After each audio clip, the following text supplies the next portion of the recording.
Hey everyone, welcome to the second lecture in the series of the binomial expansion. In the first lecture, we talked about the very basics of binomial expansion. We talked about the definition of a binomial expression. Anything that has two terms is called a binomial expression. We talked about how to expand a binomial expression and what difficulty we would face if we would expand a binomial expression that has a very large degree, which by degree I mean a power which is very large. By large I mean over here is that anything that is raised to the power of 7, 8, 9 or 10, even if anything that is raised to the power of 4 and 5, the calculations become really complex and the conventional way of expanding an expression does not work over there. So we need another method to solve those expressions, like the expression that you see in front of you over here.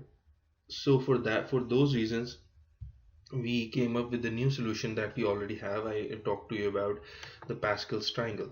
Now the Pascal's triangle is a triangle that has a value of all the coefficients that are going to be used in a binomial expansion. An expansion that is going to be expanded for a higher power, basically 7, 8 or 9 if we take those as the higher power. So these rows over here in the Pascal triangle represents the coefficients of the expansion of different terms. This row represents the coefficient of anything that is raised to the power of 0. This represents anything that is raised to the power of 1, then 2, 3, so on and so forth. So as the expansion becomes really complex, the Pascal's triangle helps us to find the coefficients of different terms in the expansion. Then we talked about an expression over here. We're going to continue from over here. I'm going to give you a bit of recap how we solve this question, and then we're going to solve after that two more examples after that. So the first thing that we saw over here was anything that is being expanded. There are 5 steps to expand this binomial expression. The first thing that we have to do is look at the sign of the expression. The sign of the expression over here is a positive. It's a plus sign. So you don't have to worry about the sign in the expansion because every term will be separated with each term with the plus sign. That is, every term is going to be added to the next term with it. So anything, you don't have to worry about anything over here since it is a plus sign. The second thing that you have to do is that you have to see this expression as something in the form of a plus b. So a would be 1 over here and b would be 2x by 3. So if you see this in the form of a plus b, so this would become a plus b raised to the power of 7. So in the second thing, what we do have to do is we have to expand a. We have to start by expanding a. By a we expand by raising it to the power of the expression. That is, we start by a to the power of 7, and then we decrease the power by 1, that is a to the power of 6, then a to the power of 5, 4, 3, 2, 1, and all the way down to a to the power of 0, which is going to be 1 over here. So this is how we expand a. On the other hand, as for b, we go in the opposite direction. That is, the first term is going to have b to the power of 0, then b to the power of 1, then b to the power of 2, and then all the way down to b to the power of the expression. So this is how b is expanded. So these three things are done. The fourth thing that we have to do is look at the power of the expression. That is 7 over here. Now 7 over here basically means that in the Pascal's triangle, it's going to be, the coefficients are going to be for the 8th row. We have to look at the 8th row. For the 8th row, why? Because the first row represents the power of 0. So the second row is going to represent the power of 1, then 2, 3, 4, 5, 6, 7, and 8. This is the 8th row over here. So these coefficients, these values are going to make up the coefficients of the expression that we're doing over here, and that is what we see over here as well, that these values, that is 1, 7, 21, 35, 35, 21, 7 and 1, 1, 7, 21, 35, 35, 21, 7 and 1 are going to represent the values of the different coefficients in this binomial expansion. Once we are done, basically the fourth point was to look at the Pascal's triangle depending on the power of the expression, and the fifth point is going to be the actual bringing of the coefficients into your expansion. And then we have this expansion over here. This is the expansion of this expression, and this is what we're going to get after that. So once we're done with that, now we come to the next question. The next question is basically what you're going to see in an exam, or what you can use to find the values of a binomial expression in the real life situation. So you have to use the expansion of 1 minus x raised to the power of 10 to find the value of 0.998 raised to the power of 10. How do we do this? Is First of all, we need to expand 1 minus x, and now the first thing that we need to see is we need to see the sign of the expression. The sign of the expression is a negative sign, is a minus sign. So in the plus sign we didn't have to worry about anything, but over here we do. Whenever you see a negative sign, a minus sign, a minus b in the binomial expression, the sign in the expansion is going to be an alternate, is going to be alternate of the first sign of the first term of the expression, that is of the previous term basically. So negative 10x, 1 minus 10x, then it's going to be plus 45x squared, then it's going to be minus 120, then it's going to be plus, then minus, then plus. So it's going to be different from the previous term, that previous sign that is being used in the expansion. So this is the first thing that we have to do. We look at the sign and we now know that one term is going to be minus from subtracted from the first term, and another term is going to be added. So once we are done with that, now what we have to do is we have to expand for a. A over here is 1. So we're going to start with a to the power of 10.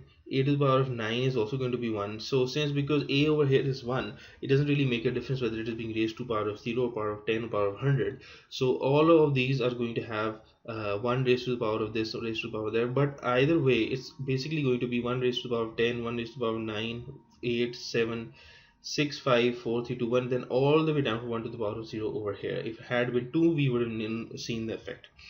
The third thing that we have to do in the binomial expression is that we have to expand b.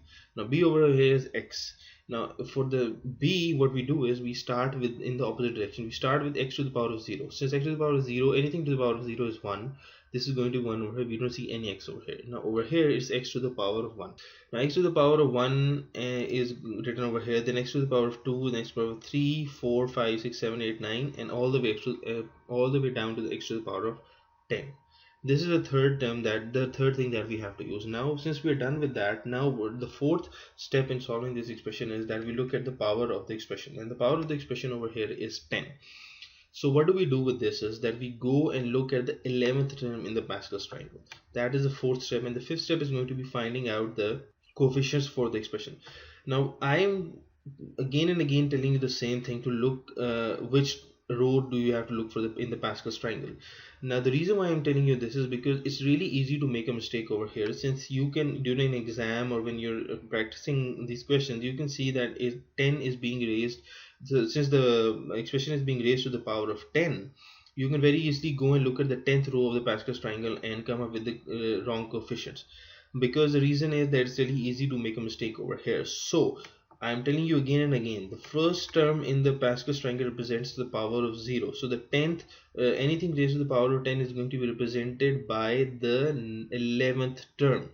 So this is the 11th term over here, 1, 10, 45, 120, 10, and then of course after there's a center number over here, because this is an odd expression, odd power or odd row, sorry, and then it's going to be repeated once again.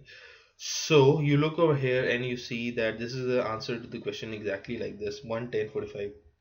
And this is also the fifth step, that you take the values from the Pascal's triangle and any row and then you put it over here. So with this we have our expansion of this binomial expression in front of us. Now but how are we going to use it to find out the value of 0.998 raised to the power of 10 to 8 decimal places? For one second forget about the decimal places. What you have to do is you have to somehow get the second expression, that is 0.998 raised to the power 10, in the form of the first expression. The first expression is basically 1 minus x. So how do you get 0.998 into the form of a minus b? You get this by basically writing it down as 1 minus 0.002. If you write 0.998 as 1 minus 0.002, that's still going to be the same. So you write it down. And then you get with the solution, that get with the calculations you can get the solution. Now how would it look like? If you look over here, you're going to see the 0.998 raised to the power of 10 written as 1 minus 0.002. You're going to get these expressions. There's a reason why I'm only expanding until the fourth expression, because we need it to the 8 decimal places, and I know that if we expand it till x cube, that is b raised to the power of 3, we are going to get anything the answer that we're going to get is basically is going to be in 8 decimal places. So this is how I wrote it down, that is 1 minus 10 into x, x of course is b, so that we know a new expression is going to be 0.002, and then x square 0.002 whole square, then 0.002 cube. So since we are done with that, as it is 0.980179004, I mean, this is really easy. Of course, you're going to need a calculator for this, I think, and but this is the way to do it. Find out, try to make this expression a form of the previous expression. You're going to get the answer. Now coming on to the next example. Now over here, this is most probably the most common question that you're going to get regarding this binomial expression. Find the coefficient of any one power of x. It could have been x cube or x to the power of 7. Now over here it really comes to your understanding of whether you understand the power of a binomial, power of the binomial theorem, because you can just basically expand this 4 to the power 5x to the power of 4. You can expand this and then multiply it with 2 minus 3x. You can get all the terms, then you can do your calculations and move stuff around, and you can get the value of x squared. But if you know the power of the binomial expression, if you know the binomial expansion of the binomial expression, then you can see that it is really easy to solve. The first thing, of course, we have to do over here is that we need to solve 4 plus 5x to the power 4. And before I show you the answer to this question, why don't you carry out the 5 steps that we already talked about, starting with the sign of the expression all the way down to the coefficients from the row and the Pascal's triangle. You look at it and you write it down yourself, you see it yourself, so that you can know what the answer is, and then you can check it in the next slide that I'm going to show. So I hope you're done with that. So now we have with us the answer to this expansion, that is 4 plus 5x raised to the power 4. Now since in front of us, as you can see, we have one expression, but we don't need not basically multiply every term in the first expression with every term in the second expression. We don't have to multiply 2 into 5x raised to the power 4, the last term in the other expression, which we can see over here. We don't have to multiply this with this, and the reason for that is that we need only, and the only thing that we need over here is basically basically the coefficients of x square.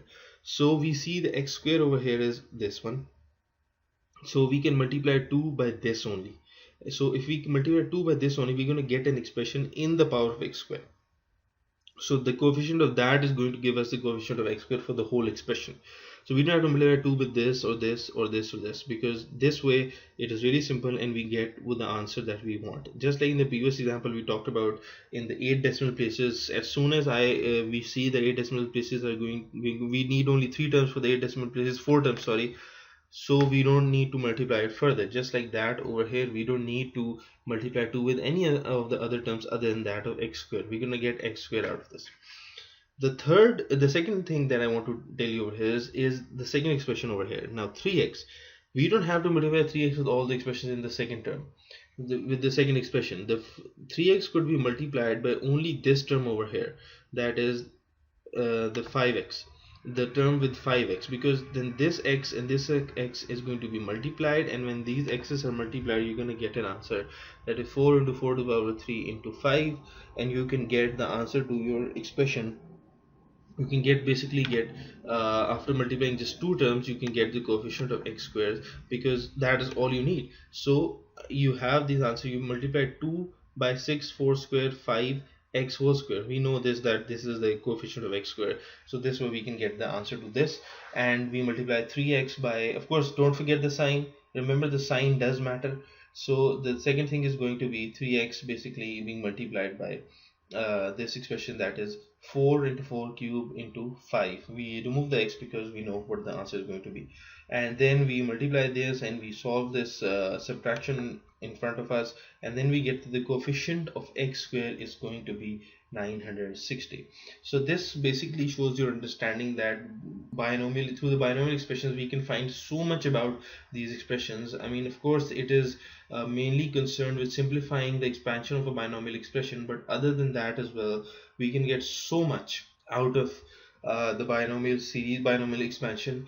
And this is pretty much it for the binomial theorem. I will of course try to get another lecture related to this topic, so that we can further understand how to solve these questions related to the binomial expression. But this is pretty much it. All the concepts that you needed to learn have been touched upon in these two lectures, and especially this one. I really like these questions which tell us how to use the binomial expression in our daily lives. The one involving 0.998 raised to the power of 10. So go over these slides again, because these three are the only three type of questions binomial theorem that I think you're going to get. So this pretty much covered over here. So thank you very much for watching this, and I'll see you in the next lecture.